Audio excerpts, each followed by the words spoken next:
but like personal development. Like you have to develop yourself because it's going to be hard. It's going to be like the game is going to be in your head. You're going to have days where you want to quit, days where you're thinking about going back to your job. The only thing that's going to keep you from doing that is self-development. You have to develop a new level of resilience, a new level of mental fortitude, because it's going to be difficult. You're going to have friends and family that can't relate, right? You're going to have to start to have people that are depending upon you. You're going to have ebbs and flows in your business. You're going to start to have imposter syndrome. A lot of shit is going to happen. And the only thing that's going to get you through that storm is personal development.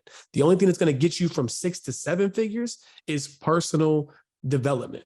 The only thing that's going to allow you to lead a team successfully is personal development, right? That is probably the most important aspect of what we're talking about, is investing in yourself to become a higher version of yourself, because you can't evolve to the next level at the level that you're at now. You can't.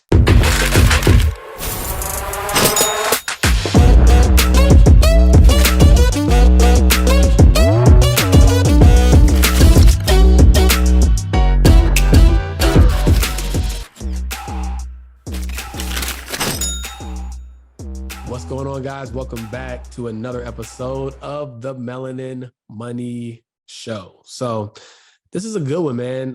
This is our first episode post the equity experience in Charlotte, which was a vibe. So for those of y'all who got a chance to tap in, appreciate y'all for coming. For those who have watched the episodes who didn't get a chance to come, we took care of y'all and we documented the process. So y'all got a chance to at least virtually feel like you were part of the experience. And so, man, I'm excited to jump back in the saddle. How y'all feeling? I'm feeling amazing. Yeah, happy to be here, man. The event was dope, and the content we got from the event was crazy. So if you ain't see it yet, like, go to YouTube, stop playing yourself, check out those high quality episodes and the high quality recap, and do yourself a favor. Like, don't miss the next one, right? Don't cheat yourself, treat yourself. Be at the next one, y'all. Come on, let's get it. Indeed, man. And let us know, for those who are listening, for our OGs, okay? If you're watching on YouTube, put OG in the comments so we can recognize you. But for those who made it to the live taping, make sure that you go to Apple Podcasts and leave us a review. Let us know you were at the live taping, because we see you. We're looking for you, right? And we want to recognize you guys. So what do we have for them today, George? That's a whole fact. So guys, we have all of the things, right? So actually, where this topic came from is a buddy of mine reached out to me via text or DM. He was like, do you got any content on like transitioning from from being a working professional to entrepreneurship? He ain't your buddy if he had to DM you, bro. So it was someone who I've become acquainted with online. Yeah, there you go. Right. And I was like, yeah. Well, I do, but I was like, you know what? It'd be a great topic for us to talk about on the podcast. So why not talk about it on the podcast? And so we are going to talk about how to start transitioning or thinking about transitioning from your 9-to-5 as an employee to being an entrepreneur. And I kind of want to set the tone here, because I feel like sometimes people always think the transition is from bad to good, right? When the real truth is, a lot of times you're comfortable, you're in a good place. And the transition is like, dang, like, how do I leave this comfortable position to do what I know that I'm called to do? Because it's not always just like that. This is the story of that you're doing bad. Some of y'all making 6 figures in your job, and you're just scared to let that go to venture into something, right? So I want to make sure I set the tone there, because it's not this entrepreneurship versus being an employee. It's more about like, if you know you're called to do something different, how do you start to wrap your head around making that transition successfully? Yeah, and comfort is honestly, in my opinion, worse than being at a job you're miserable at. Like, if you're in a job you're miserable at, you count down the days, right? Yeah. If you're comfortable, right, that's the bigger enemy of you actually making a decision and actually doing something you're called to do. And I think that this is the perfect topic, stepping into a new year, for people to start, doing the due diligence and deep diving in themselves. Like, hey, am I doing what I want to do? Am I called to do something greater? If I am, how do I transition out this comfortable position and get uncomfortable so that I can have what like is truly desired for me to have out of life? So I think this is the perfect time to do this episode. I think it's the perfect segue to let people know this is not just for the people that hate their jobs. This is for the people who might also like their job, but might know that they can, instead of doing something that they like, they can do something that they love, which I think is the goal for everybody. Absolutely. So let's get into it. Long story short, I'm just letting the people know there's a millionaire inside of you. So if you're listening to this episode and you're like, hey, you know, I feel like I'm meant for something else. I feel like I may be meant for a little bit more responsibility. I deserve a little bit more autonomy. There's a millionaire in you. Okay. So let's see if we can help transition you into that person. Big facts, big facts, big facts. All right. So let's get into it. All right. So one of the first one that comes to mind for me is that it gets worse before it gets better. I'm just gonna talk about it. Jesus, right? Talk about it. It gets worse before it gets better. Because here's the thing. At your job, you are one person in one department doing one thing, right?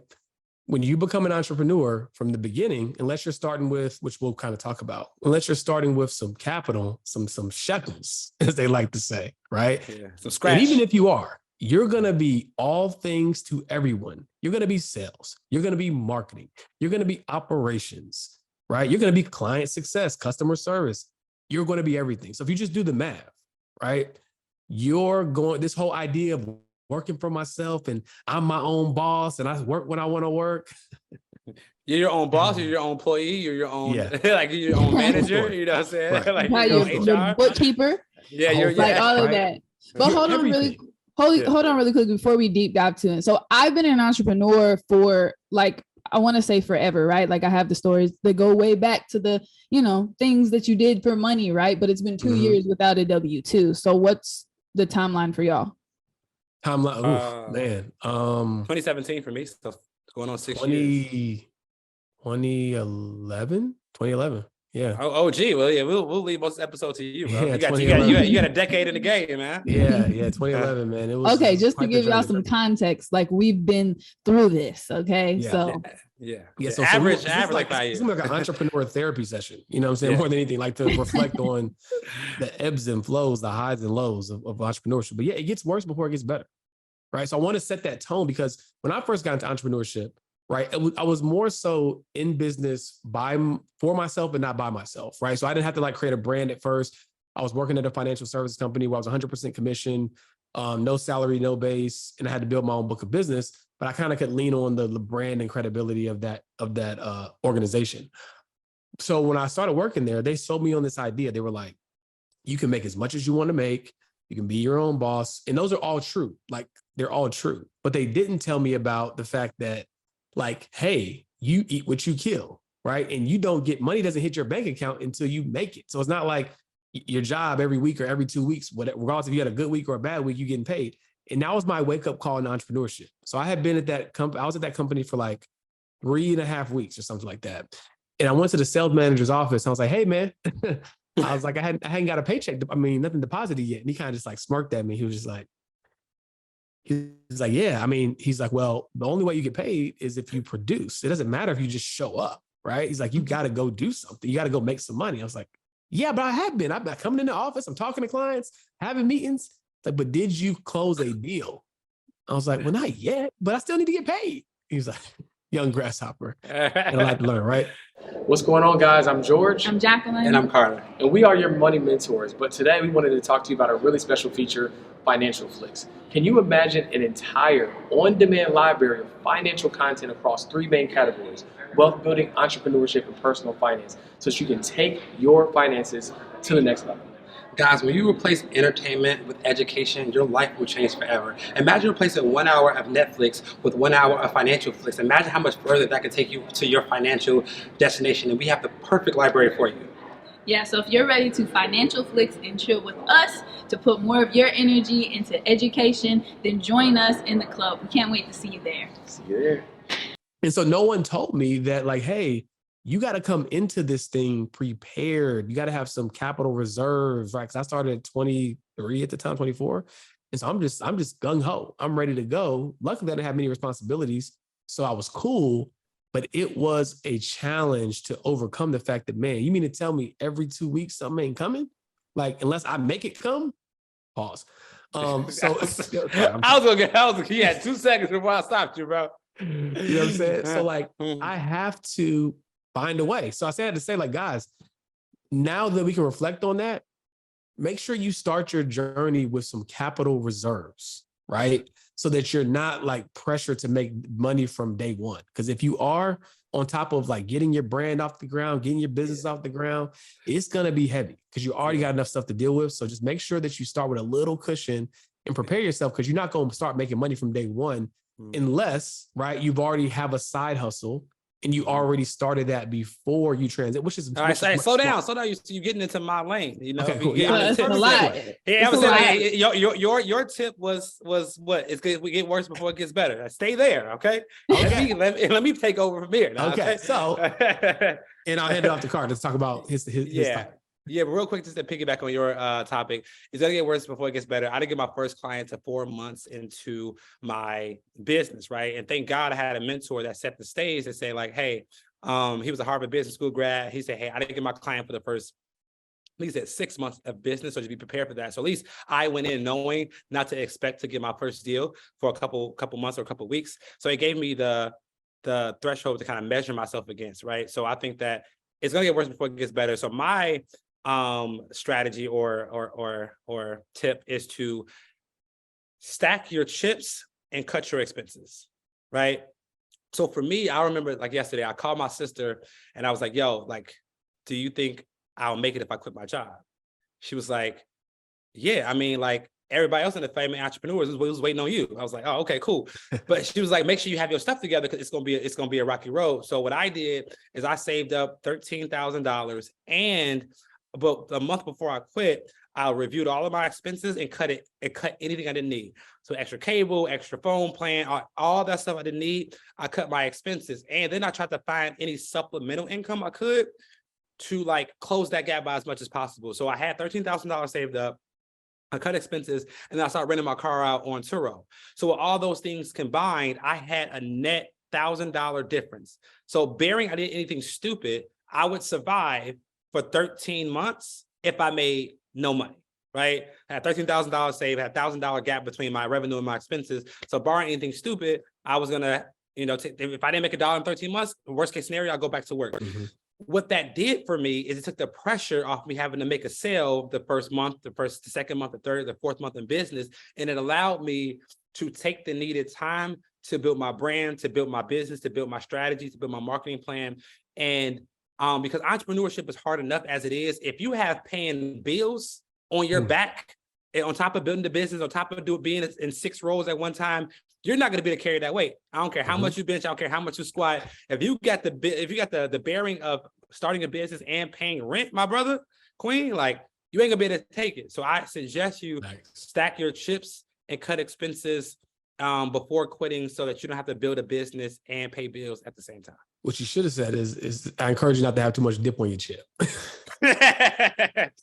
Nah, but no, that's a good tip. That's a good tip. Nah, that's solid. Was I the only like corporate thug who was building their business and doing the W-2 at the same time?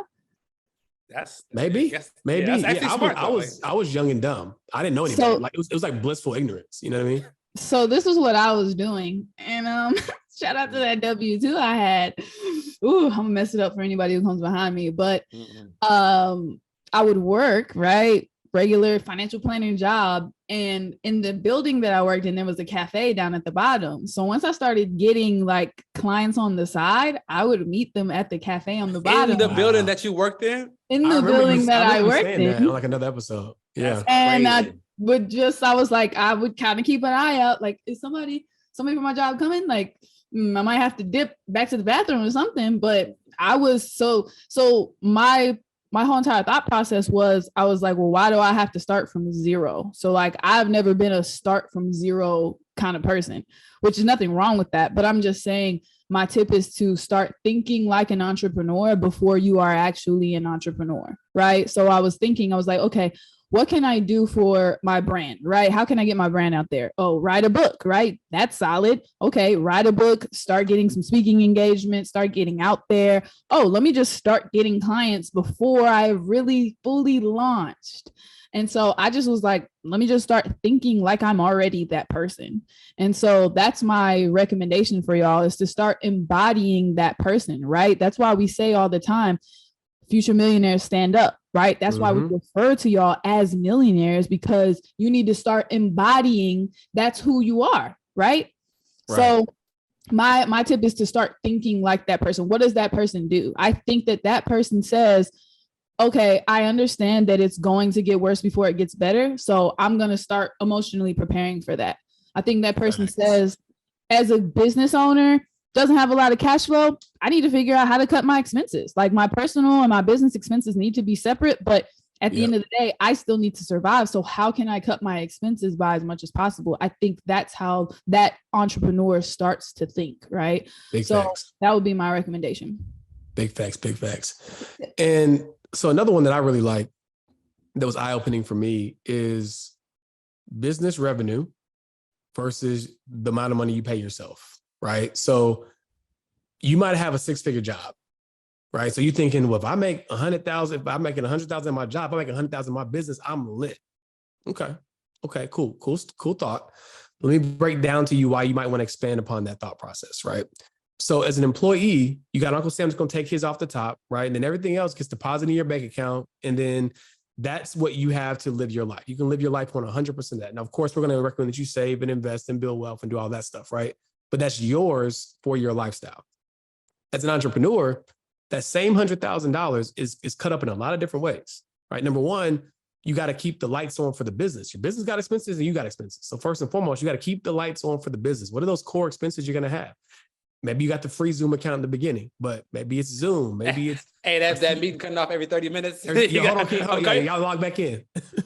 right. So maybe it's Zoom. Maybe it's a CRM system.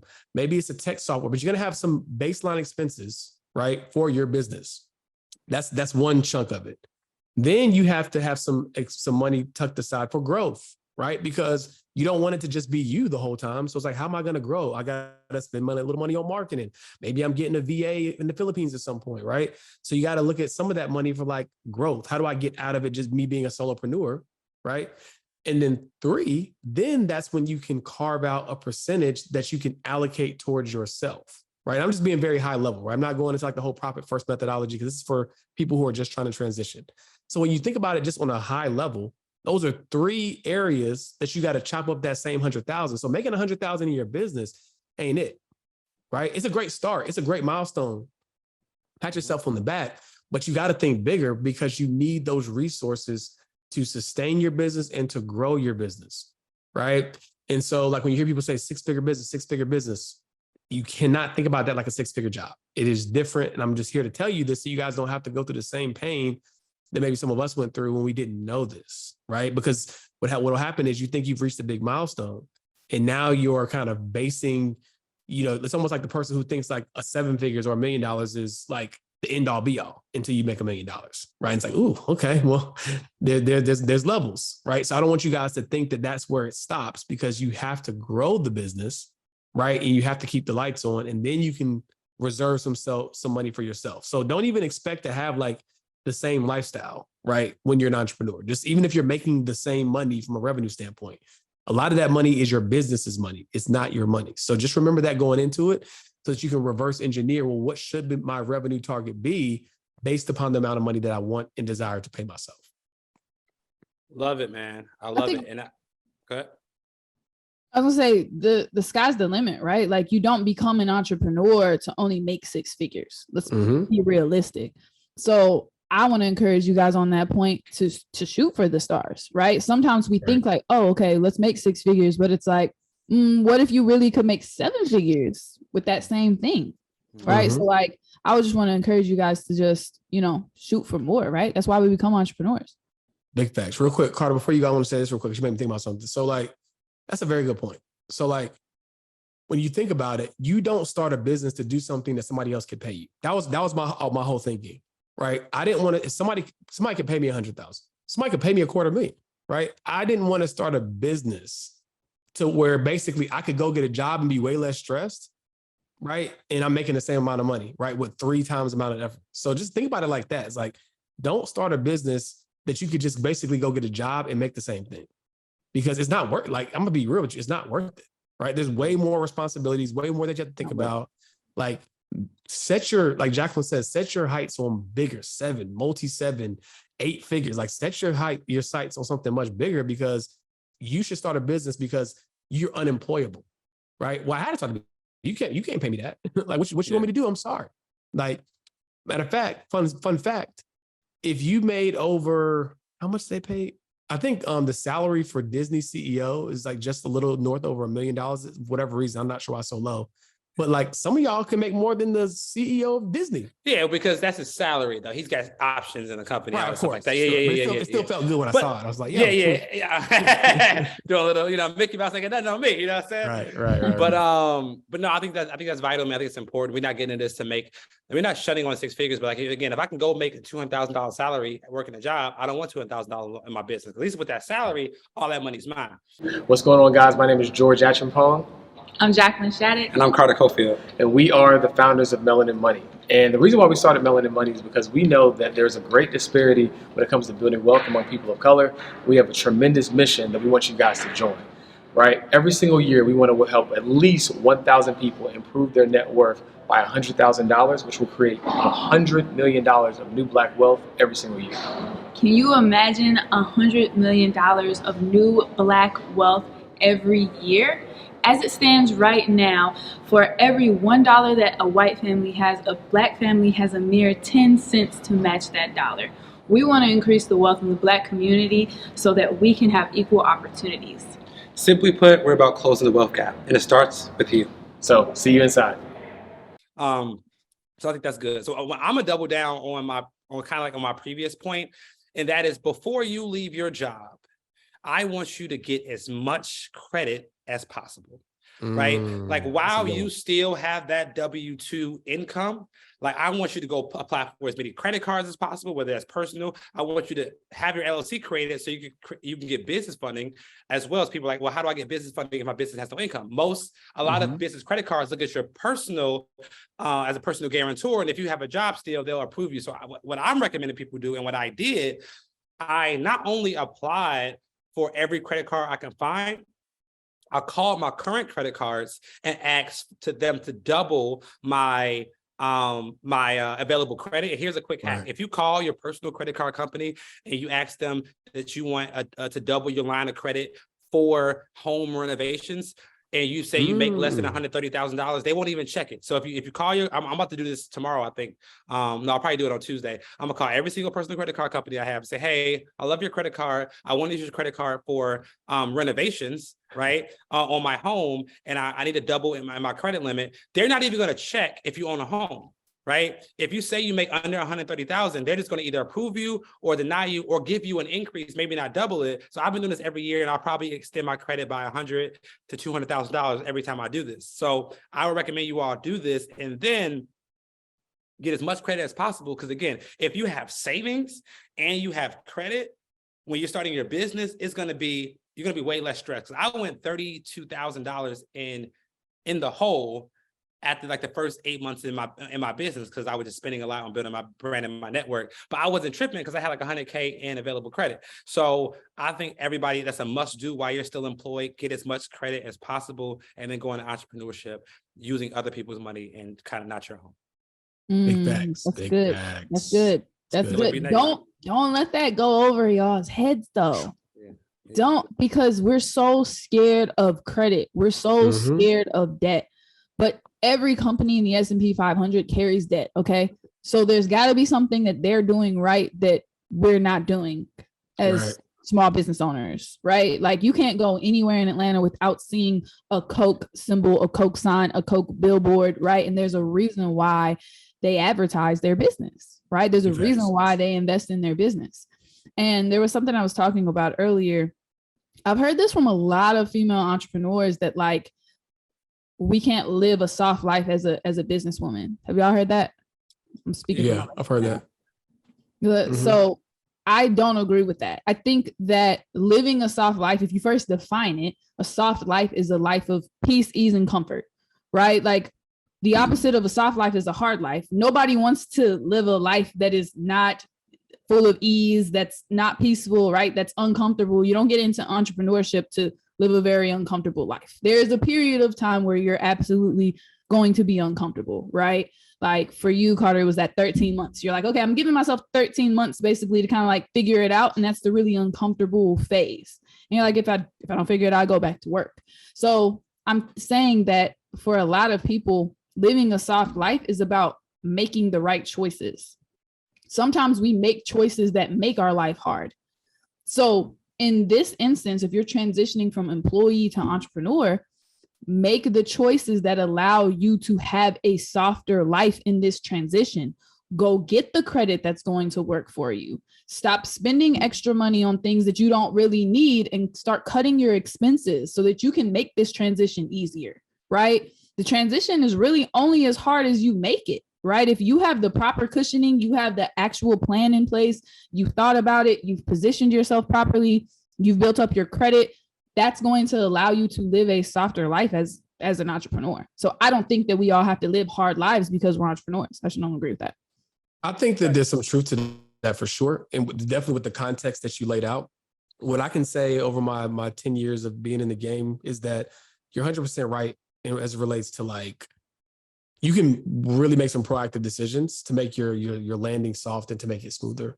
What I will say is that what happens in entrepreneurship, because if you decide to be an entrepreneur in the first place, you're somebody who you always had that itch for more. Yeah, you're right? Like I'm pretty sure we all can relate to this where your first goal in entrepreneurship was, I want to make 6 figures. You hit it. It's like, oh, well, now I want to make 7.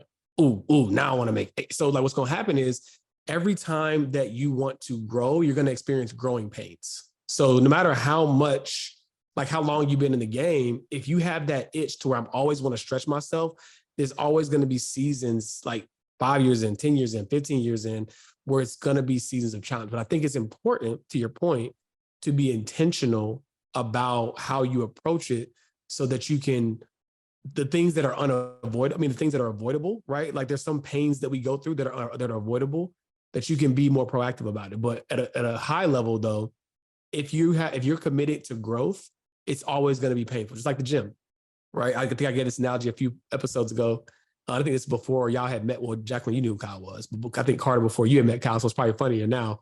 But like we were working out together and I was doing like 90-pound dumbbells and maybe he was doing 60 or 50 or whatever it was. And I was struggling like he was struggling, but I was just doing more weight, right? And so it's the same thing in entrepreneurship. It's like, if you're committed to growth, you're going to struggle. It's just going to look different. Like I started to understand what like, the song, More Money, More Problems, right? It's different.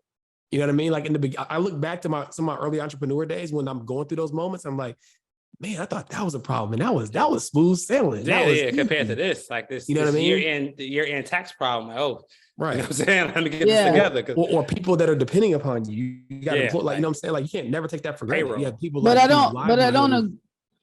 I don't agree that being an employee allows you to live a soft life. That's not the case at all. You're an employee, you're dealing with other problems. You're feeling restricted, you're feeling constrained, you're dealing with people you don't want to work with. Like I don't think it has to do with your employment status as to whether you have a soft life or not. Yeah. My thing is that if life if it's gonna be hard either way, like give me the highest ceiling, bro. Like, you know what I'm saying? Like if I'm gonna be struggling either way, like give me the highest ceiling. So I think it's just important for everybody to understand, like, we're giving you the strategies and we're trying to give you the honest look at entrepreneurship, because yes, it's sunny days and it's beautiful skies and it's planes and it's private jets and it's traveling whenever you want to. But it's also like an iceberg mentality where you see the success, but you don't see the sleepless nights, the hard work, the stress, the anxiety, the family members depending on you, the payroll, right? So just we're trying to give you all an overall balanced look at entrepreneurship. And with that being said, if I may, I think that another strategy I want to give people is understand how taxes work for an employee versus entrepreneur, right? I would be remiss. I would be remiss if I didn't go over taxes in this episode, right? So when you're an employee, it's smooth sailing. They take taxes out of your paycheck before you get paid because the government doesn't trust you doing it on your own. And then whatever money you get after your paycheck, you get to keep. Entrepreneurship don't work like that, bro. Like, you know what I'm saying? Like, again, you're the CFO, you're the CEO, you're the bookkeeper of your business when you start out. So you have to, it's up to you to allocate a certain amount of money to your future tax bill, because nobody's saving your taxes for you. So one thing I recommend, open a separate account, put about 20 to 25% of all the money you make in that year into that tax account so you can have money for a future tax bill. But just understand how taxes work, how money works for entrepreneurs versus employees. I just would be remiss not to give that. Yeah, and we'll do an episode on that. I think that'd be good to do an episode on like how to organize your money as an entrepreneur. It'd be great to talk about that. But to Jacqueline's point, actually, a great segue to my next point, is start with the end in mind, right? So because you're not going to start this as a struggling entrepreneur who was forced into it, right? You're going to make this smooth landing into entrepreneurship, right? Start with the end in mind so that you can have a softer journey or soft life, right? It's like, okay, what do I want my business to look like? Because you have to have what I like to call business and lifestyle alignment. Carter has always been really good at this. But it's just like, you have to, like, if you know that you want to continue to travel, right? You can't have a business where your clients got to walk into your door, right, to do business with you, right? If you're pigeonholed to the desk, that's not going to align with the business that you're trying to build. So you got to start to think with the end in mind, like, what type of business do I want for myself? Do I want to be in the office all day, right? Do I want to have to, do I not want to talk to people? Maybe I need to build a digital business. Maybe I need to package up my intellectual property, right, and sell that because I don't want to talk to people all day, right? So you need to start to think about what type of business you want. Now, the truth is, like I always say, business in life is like a stage play. So you might start one way, but as long as you have a plan to know that this is a season, because the truth of the matter is, in entrepreneurship, service-based business is usually where a lot of people start, because that's where you make the most money. And it doesn't have to be so packaged up and refined, because you're just literally delivering the product or service, right? Then over time, you package up that IP, and then you can put it in a course, a curriculum, a framework, right, that you can sell at scale, right? But in the beginning, most people start, and it's a little bit different now in the digital age, but most people start with some type of service base, right? They're providing some type of service, some type of consultation, something. And then over time, you're like, man, this ain't it. Like, I got my calendar got seven hours of meetings, don't want to do it. And then you start to evolve and find out ways to scale your business through packaging up your IP, right? But you want to think about that going into it. A lot of times people are like jumping in entrepreneurship because they hate their job and they're just trying to do something, right? Like, you don't want to jump in your business and then hate your business, right? So think about it very, very thoughtfully. What do I want this to look like? How can I structure it in a way that's ideal for me so that I can actually enjoy what I'm doing? Because what I found is that in entrepreneurship, as you develop personally, which is another point, as you develop personally, what ends up happening is you start to learn things that you didn't know when you first started. And now you want to graduate from the way that you're doing things, right? And that's inevitable. So it's not like, even if you start with the end in mind, it's impossible to know exactly what it's going to look like 3, 4, 5 years from now, because one of the biggest things in entrepreneurship, I'll just go ahead and double up, is personal development, right? And y'all can chime in on this, but like personal development, like you have to develop yourself, because it's going to be hard. It's going to be like, the game is going to be in your head. You're going to have days where you want to quit, days where you're thinking about going back to your job. The only thing that's going to keep you from doing that is self-development. You have to develop a new level of resilience, a new level of mental fortitude, because it's going to be difficult. You're going to have friends and family that can't relate, right? You're going to have to start to have people that are depending upon you. You're going to have ebbs and flows in your business. You're going to start to have imposter syndrome. A lot of shit is going to happen. And the only thing that's going to get you through that storm is personal development. The only thing that's going to get you from 6 to 7 figures is personal development.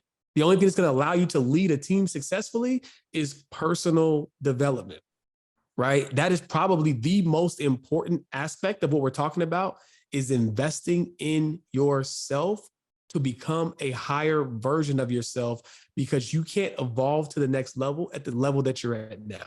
You can't. And you're going to look back at the old version of you, and you're going to realize that once you evolve out of that, right? So personal development is critical to an entrepreneur's journey. I think part of that personal development is your teachability index.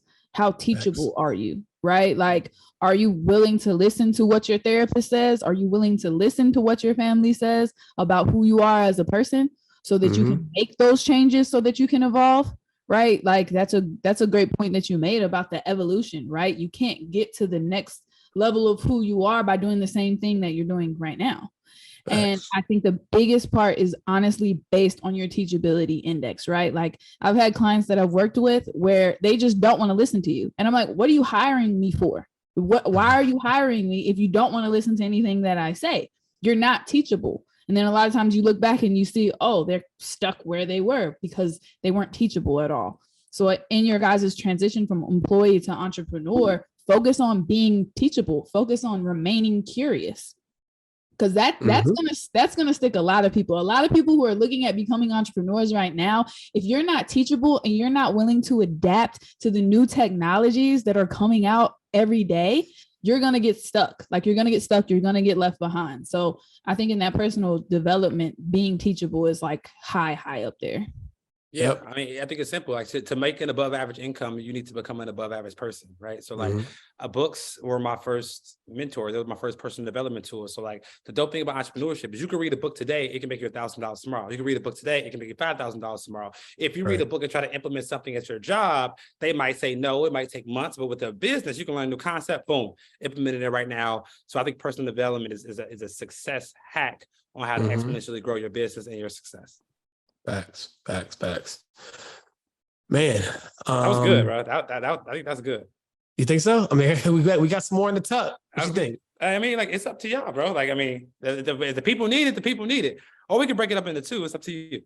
No, I mean, I think inadvertently we kind of touched on a lot of the things that I would have liked to touch on. So I'm scouring my list, guys. If you don't mind, I'm just kind of looking over here, see what we got. Yeah, y'all drop something in the comments if there's something more that you're looking for. But we did get this 5-star review from Ron 786, who said, "Thanks for everything. I was able to make it to the live taping. Always very informative and full of actionable ideas.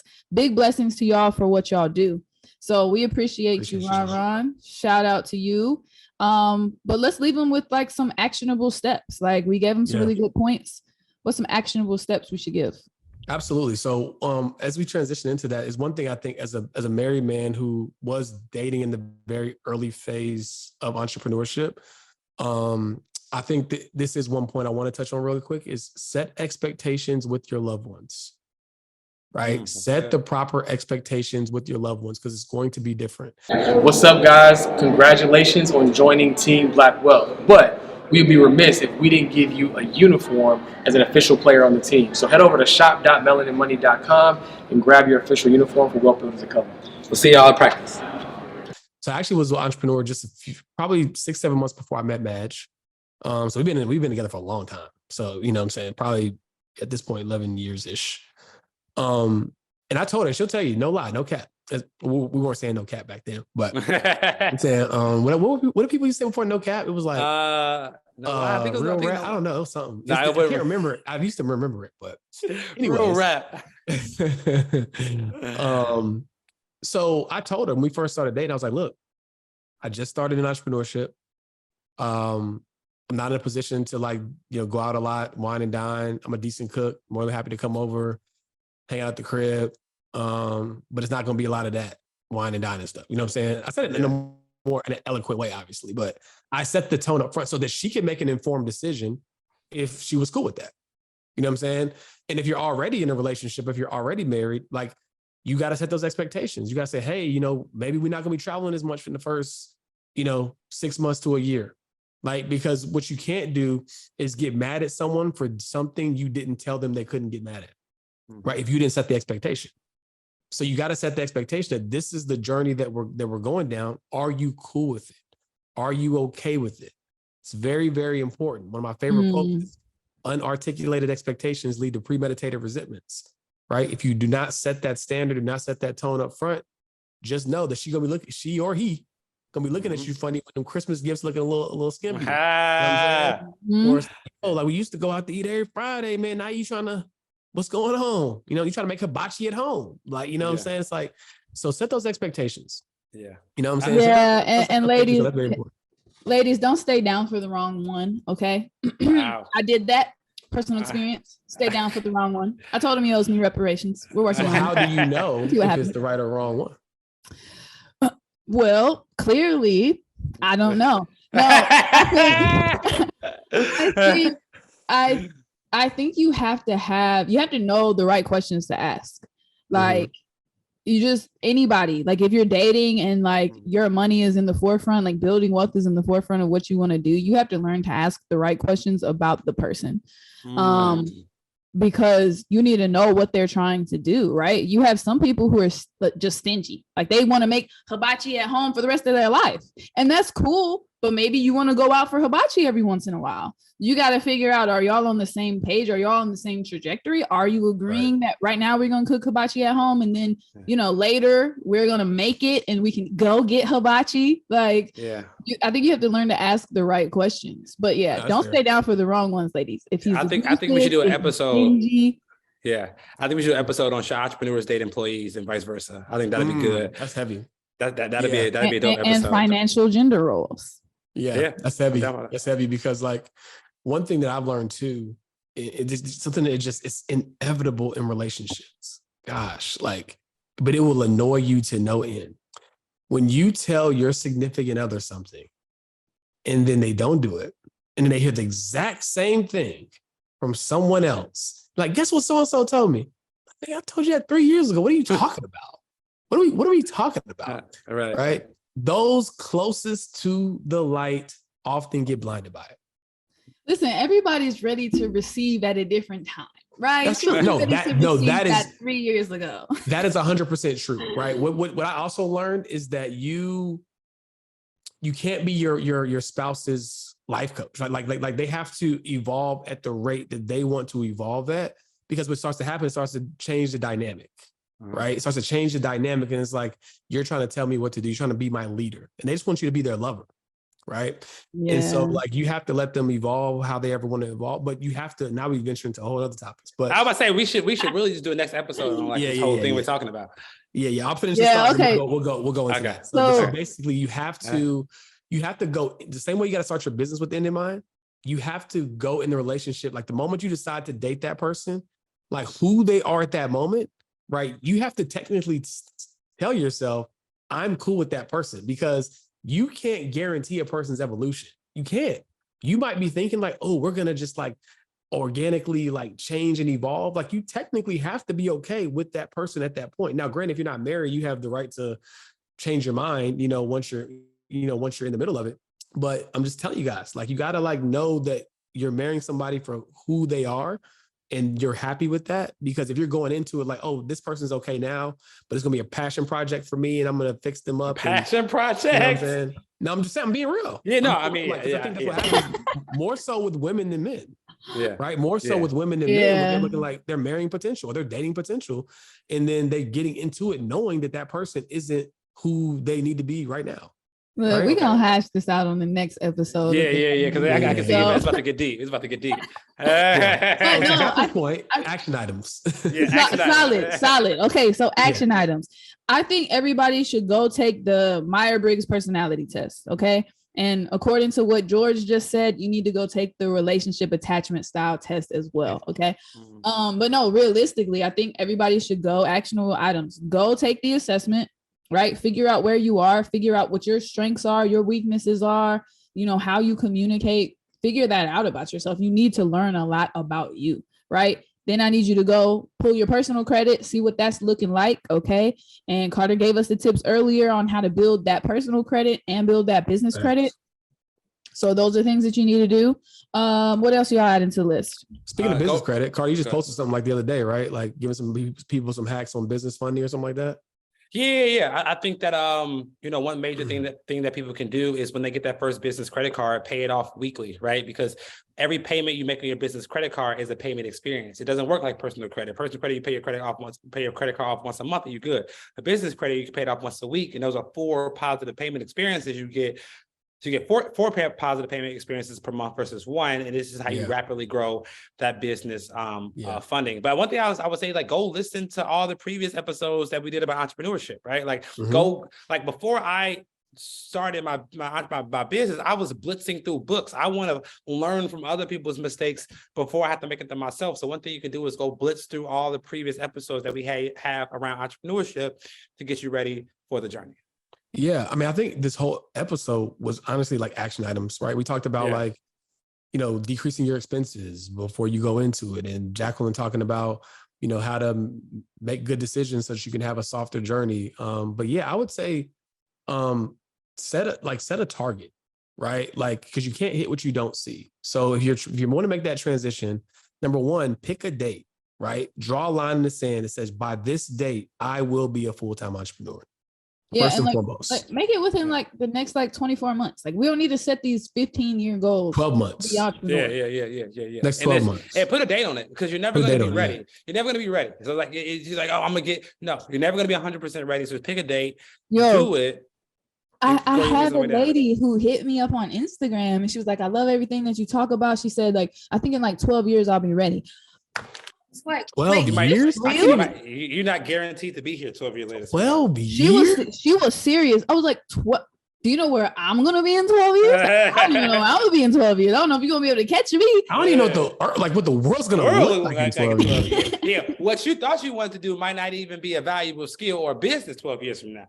I was like, what in the so put a date on it and not 12 years. Like 12 months. They're giving y'all this aggressive I said, look, between 12 and 24 months. Okay. There you go. 12 and 24 months, right? Pick a date. Maybe 2023 is your like trampoline year. Like this is the year when you buckle down and figure out what you're gonna do and exactly how you're gonna do it. You pull the trigger.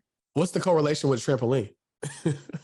Because you're making this transition. You want a trampoline into entrepreneurship. You don't want to like jump in with 2 feet in. Yeah. Jump in with 2 feet in. Okay. I think trampoline might get a little bit more air than the springboard, to be honest. So you might get a little bit more. You might get a little bit more air on the, that's why I haven't done the trampoline in a long time. We should find somewhere we can jump on the trampoline. You got a son, so take him. Exactly. He'll be ready next year. He'll be ready. He already, Lord knows, he is into everything now. Yeah. But another action item is make a public declaration, right? Because you now will be able to attract the tribe, the resources, the energy, the accountability of what you said that you're going to do, because you get a chance to build out loud. This is the mistake that so many people make in their journey of anything.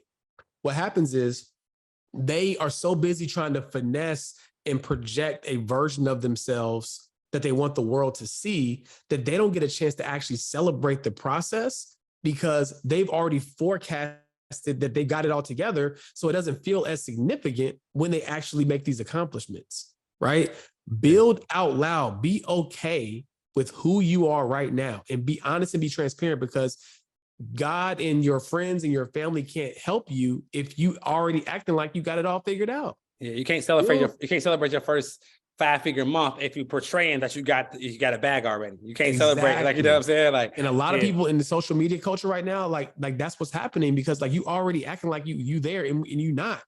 Right, the stats are real. You know, bought a Rolex, you ain't had your first 5K month yet. What you doing, boy? You know what I'm saying? So it's just like you're hindering your ability to actually grow and find your tribe and find the people that can help you, because you are trying to finesse where you actually are. So live in that vulnerability, right? It's the reason why people like Cardi B have had such great ascension, because she just popped on the scene like, hey, this is where I'm at. You know, my teeth ain't all the way together. Like she has the permission to fail. She has the permission to be herself, but you don't give yourself that permission when you aim for perfection out the gate, right? So make that public declaration, and you'll be surprised at the support you attract, the tribe, the community that you attract. And if you're looking for a community, you know what I'm saying?